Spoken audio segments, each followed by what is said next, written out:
My name is Coach Martin Gooden, and today's short video is to do with exercise and also to give you the comparison between a bodybuilder and the comparison to somebody who's not accustomed to exercise. This is not about boxers who perform, that's a whole new video, but I just want to give you the comparisons between the two and why basically some trainers and coaches are not using the right type of protocol with their clients and customers. Now, customer and client protocol number one is the person who's not accustomed to exercise. You know, that could be a man, it could be a female, hasn't exercised for a while.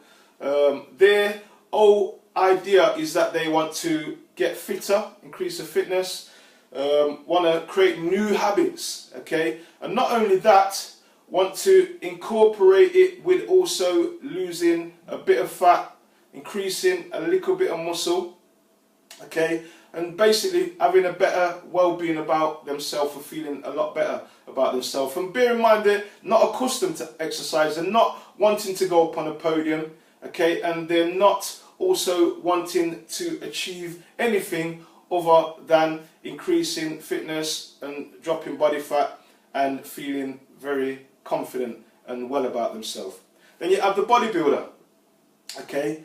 He's created a habit, okay? I.e. he may train 5, 6, 7 times a week, okay? Also, you've got, he knows how we should be eating, okay? Or presumes he knows how we should be eating, okay?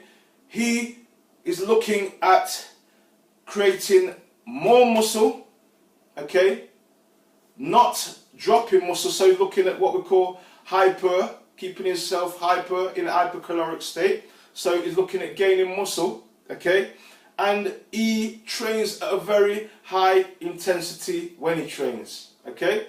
So looking at number one again, okay, would you rather give them interval training as an example with weights, okay, or would you rather make them do steady state cardio, okay, steady state cardio, bearing in mind their pathways of breaking down the macronutrients are slightly different to say a bodybuilder, okay. Not only is there, you know, ability to break down foods, what the whole purpose is that you are making them work to the fact that you're making them want to use their fat as fuel, which will enable them to reduce their body fat cells in their body, okay?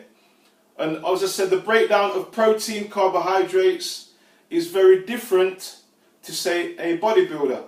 So the whole purpose is that you want the person who's not accustomed to exercise to use fat as their fuel, okay, which will enable them to break down body fat, not only a bit quicker, but over a period of time. So we're talking about over, say, a period of 3 months or even 6 months, okay?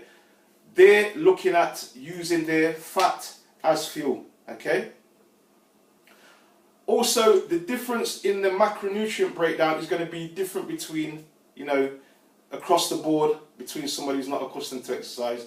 But predominantly, the main fact is that you're wanting them to use fat, dietary fat, as the main source of fuel, okay, to make them reduce their fat cells, okay? I'm not looking at stressing them too much with high intensity cardio, okay? And the reason for that is, one, it is very stressful. I want the customer, the client, to enjoy the process, okay? They're not going to enjoy the process as they're constantly stressed out by high intensity, you know, cross-trainer work, high intensity treadmill work, okay? They're going to be stressed. They're not going to enjoy the process. Now then, on the other hand, what we have is the bodybuilder. Remember, he is conditioned to training at high intensity. The whole idea of the bodybuilder is to make sure he has a good amount of protein synthesis turnover, i.e. hypercaloric state. Most of his macronutrients will be coming from protein. the fact that he'll be eating carbohydrates, not that it's the demon, he'll be using the carbohydrates and amino acids as the fuel to drive his high intensity workouts. Okay?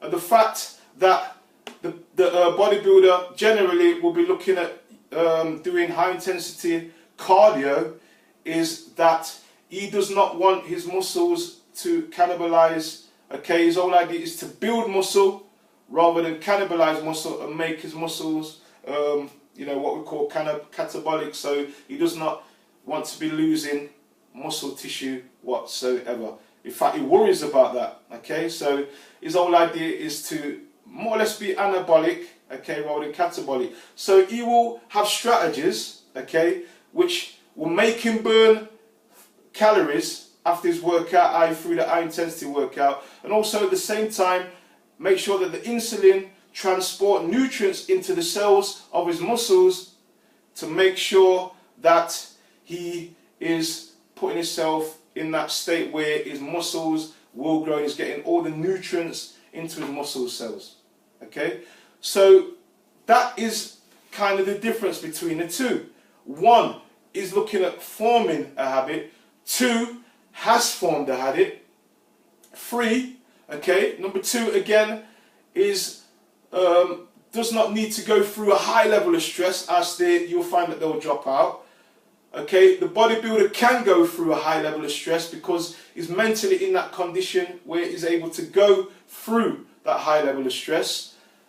The nutrients factor is that you'll find that the pathways between the beginner and the pathways between the bodybuilder are totally different. One, because the whole idea is the bodybuilder wants to shuttle and have a better protein synthesis and use carbohydrates as his fuel. The source of carbohydrates matters too. Okay, whereas the person who's not conditioned to exercise, they do need carbohydrates, but also you'll find that it's the source. Generally, it's the source of carbohydrates, what they are having, which is not the right type of carbohydrates. And it's the balance of their macronutrients, what they generally do not get right. I hope this video has helped you, okay? As I said, what I find is that a lot of coaches, they do not put the right type of protocol in with the right customers what they're working with. Okay, so that is the reason why I did this video. I hope it's helped you. If you need any more videos doing,